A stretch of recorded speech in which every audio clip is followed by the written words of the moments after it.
Hi, fresh out of plans people. How are you? Well, so today I decided I was going to talk about finding peace in the middle of chaos. And just as I was setting up my phone, my Instacart shopper keeps texting me what she cannot find. So I was about to get real peaceful on her. Hopefully she won't keep texting me while I'm trying to be a borderline spiritual goddess and teach you how to do that as well. So, oh my gosh, are y'all feeling the angst? Between the economy, the election, COVID that is going to go on until, 2075, and all that doom and gloom and catastrophic thinking. Do you feel it? Do you feel it? And interestingly enough, a lot of people are saying, oh, I feel so tired, I feel so tired, I feel so tired. Yeah, that's part of this too. So, some of you are familiar with the course that I was offering, and you participated in the challenge. Well, I have to tell you that roadmap course is going beautifully, and I'm going to offer it again. I don't know exactly whether it'll be right after this one's over, November 24th. I don't know about doing it during Thanksgiving and Christmas, but then again, I may. So, to be continued. But what I'm trying to teach them is a basic formula or roadmap for, regardless of what is happening in your life, what is happening around you that you're trying not to let in your life. There's a formula which is very simple, and people have said it in different formats, where you can stay peaceful and calm regardless of what's happening in your life. Regardless of what's happening. That is not only a promise, it's a guarantee that I can give you so that you don't get pulled in.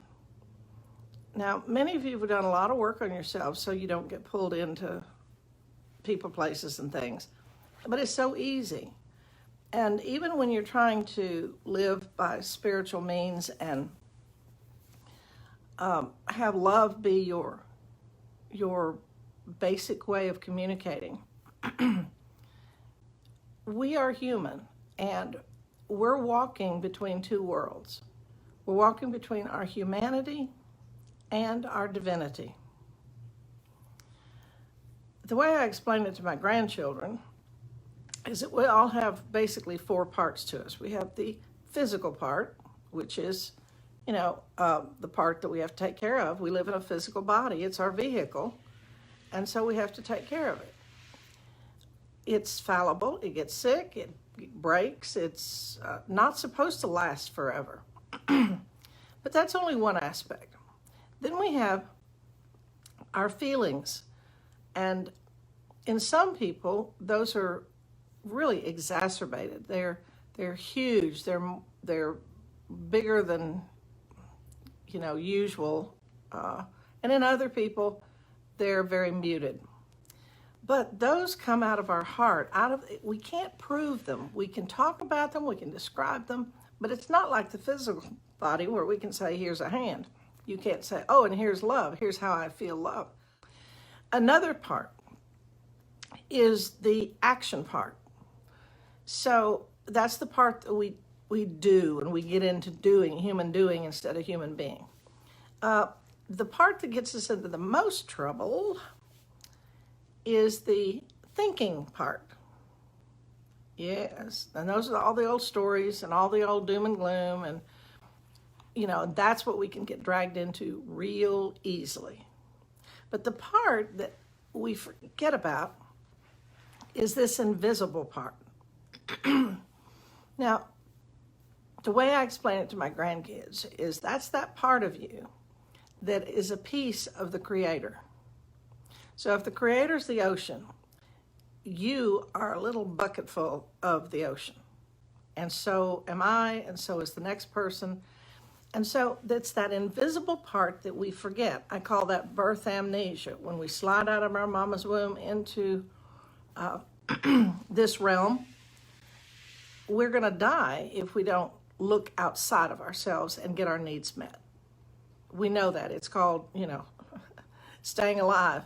That first breath, we get it then.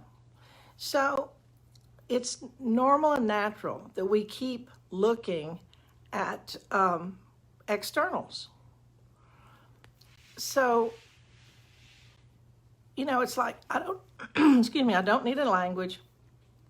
I don't need any kind of education to know that I'm a baby in the crib and I'm wet and I'm uncomfortable. I may not know that that's what's making me uncomfortable. I just know I'm not a happy camper.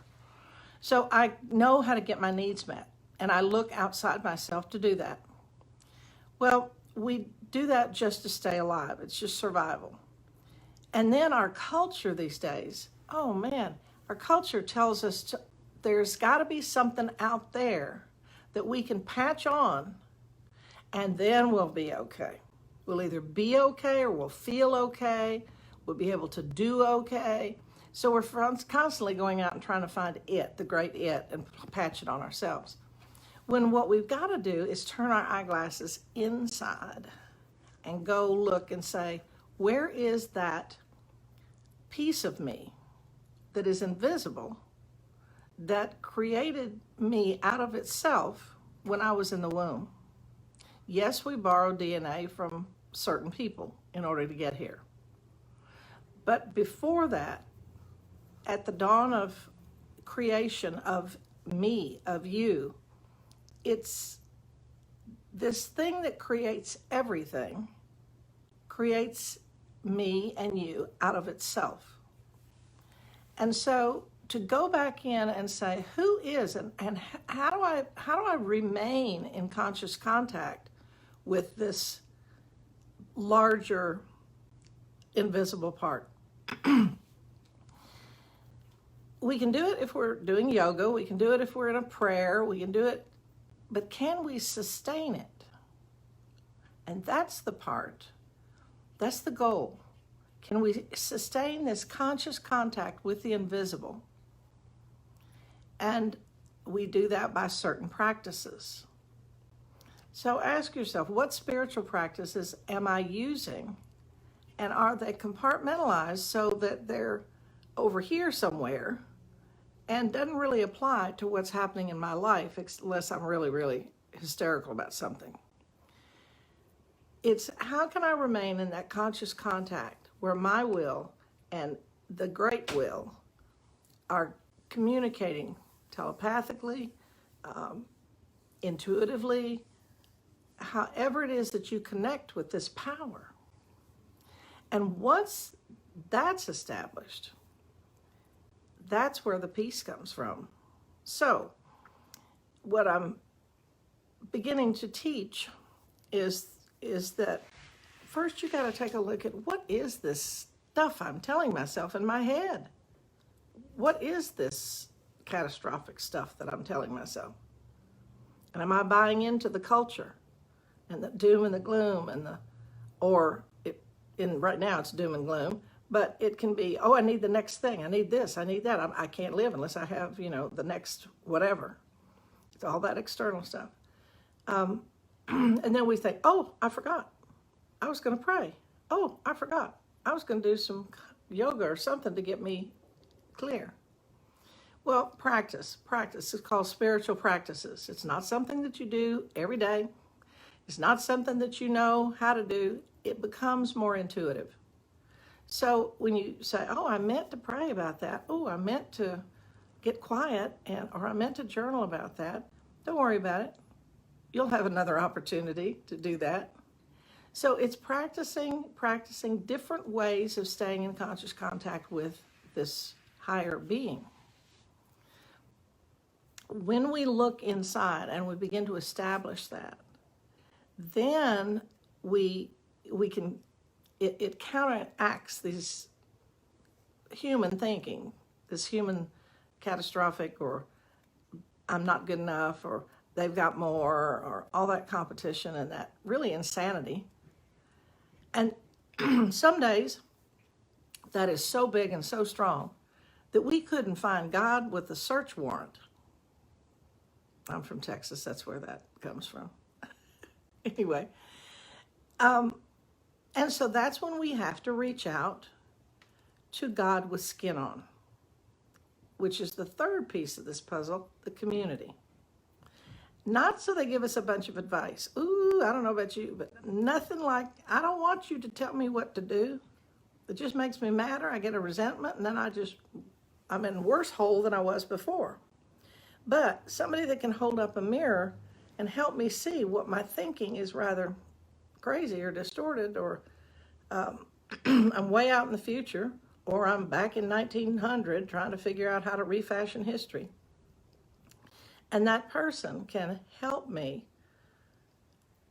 begin to untangle this cobweb of old stories in my head. Okay? So I don't care what is happening in your life, whether it be the little Instacart lady that keeps asking me if this wrong item is okay, or something as great as that we're facing is COVID and people who are sick, and something else going on in your life that is really a major thing. Ask yourself first, what is in my head?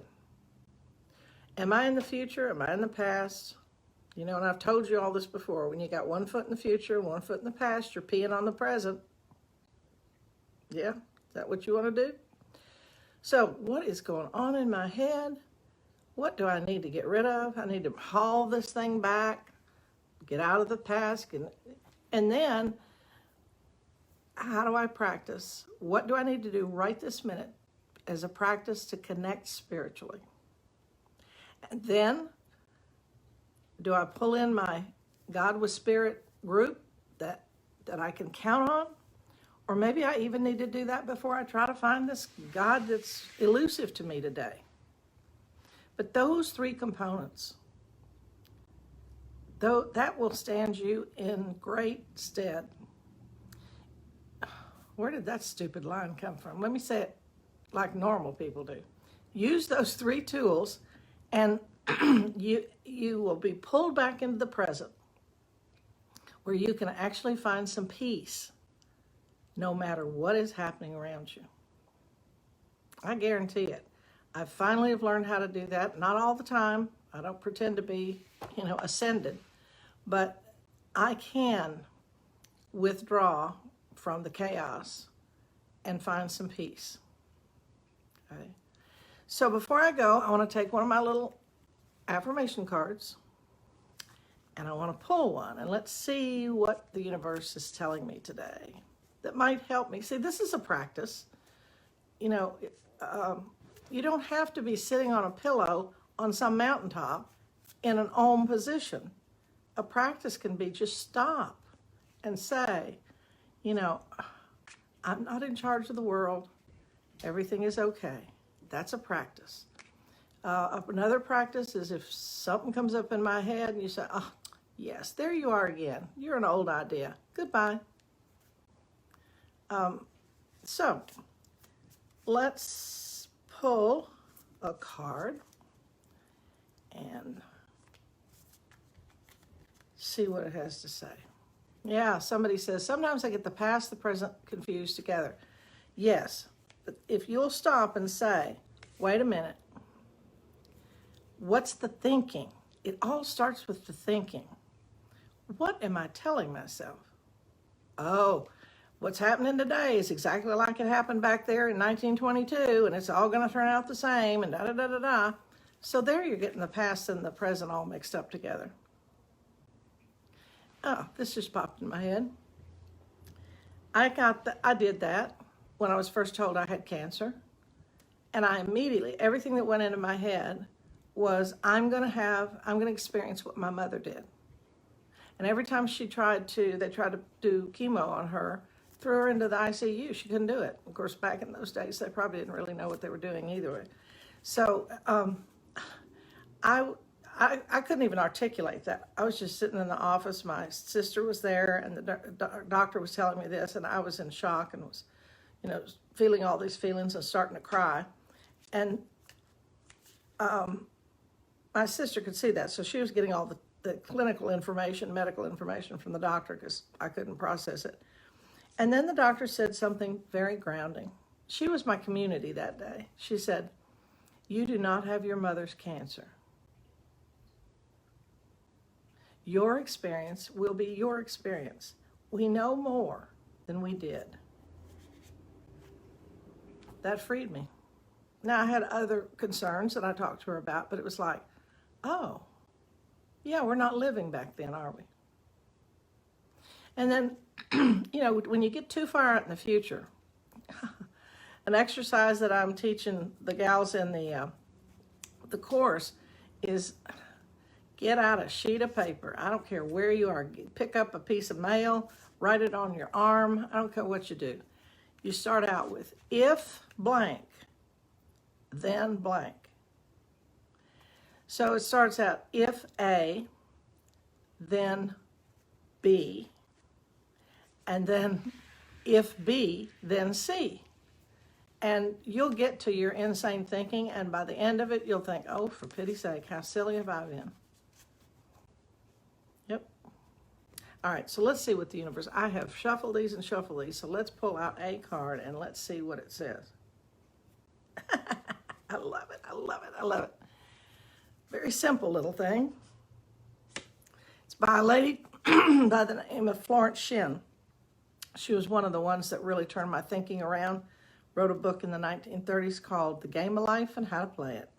And then she wrote a couple of others. But this one I love. There is no separation in divine mind. There is no separation in divine mind. You cannot be separate from God. You just can't. Now, if you're having trouble with the word God, change it to something else. Call it Susan or Harold. I don't care. But find one. Find something. And it's just like the ocean. There is no difference. The ocean is the ocean. And we're little buckets of ocean. And that water is the exact same. It doesn't mean we are the ocean. I'm not trying to be God. Thank you. I don't want that job. But it is of the same structure, same energy, the same creation. And so there is no separation, okay?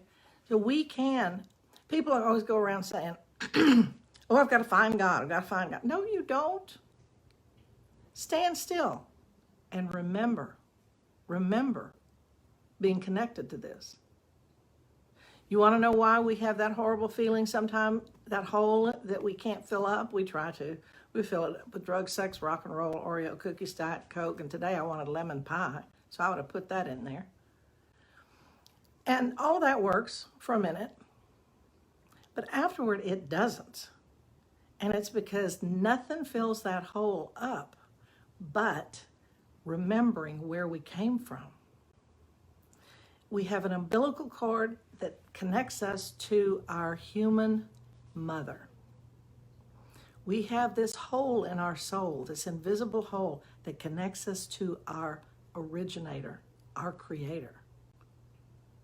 And we just can't see it. The creator, God, the invisible, the great mystery, whatever you want to call it, is invisible. It is invisible.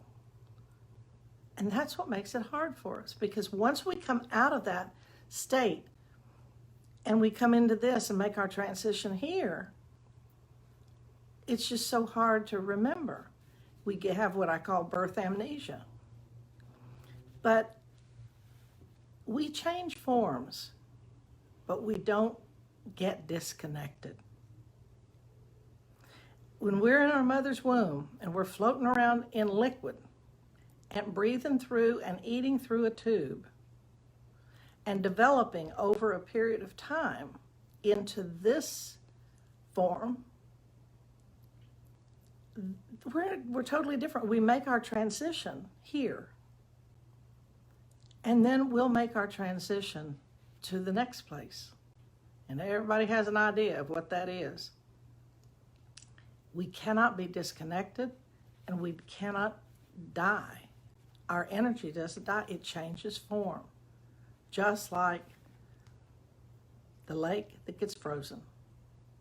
The ice cube that is H2O, and you leave it on the counter and it melts. Okay, it's a liquid now, still H2O. And then when it evaporates, it goes into the air as hydrogen and oxygen. Changes form. Then when it gets too heavy, it falls again to the earth. That's what we do. Yeah, lemon pie get too heavy. But that's what happens to us. So we can't be separated from the originator or the creator. So we just have to sit and remember it. Now, there are a lot of different practices and different things you can do to get there. But one is so simple. Ask it. I don't feel connected. Show me. Show me your face. Who are you to me? I know who you are. I know stories. I know what other people say. But who are you to me? That's not being disrespectful. That's saying, it's like, oh dear, I found that little book. I don't know who wrote it. Everybody read it to their kids. Are you my mama? Are you my mama? The little bird goes around asking, are you my mama? That's asking the creator. Show me, tell me, connect me, let me hear, let me see. Give me an intuitive hunch or an inspiration. I want to connect with you, and I don't remember you. I want to remember you. I want our connection clear.